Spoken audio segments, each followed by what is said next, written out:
বাড়তেছে পেঁয়াজের দাম, অনেকটাই বেড়ে গেছে। এর চেয়ে বাড়লে ক্রেতাদের জন্য হয়ে যাবে বিপজ্জনক। আপনারা দেখতে পাচ্ছেন প্রচুর পেঁয়াজ, এখন বাজারে পেঁয়াজের দাম বেশি।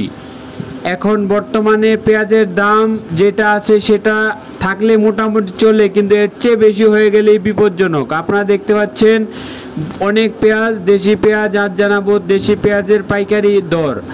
আজকে বাজারে দেশি পেঁয়াজ বিক্রয় হয়েছে 52 টাকা করে, 52-53 টাকা এরকম দরে আজকে পেঁয়াজ বিক্রয় হয়েছে। তাহলে আরও যদি 52-53 হয়, সাধারণ মুদি দোকানে অথবা পাইকারি দোকানে আপনারা পাবেন 60 টাকা, 58 টাকা, 60 টাকা অলরেডি পেঁয়াজ হয়ে গেছে। এর চেয়ে বেশি হলে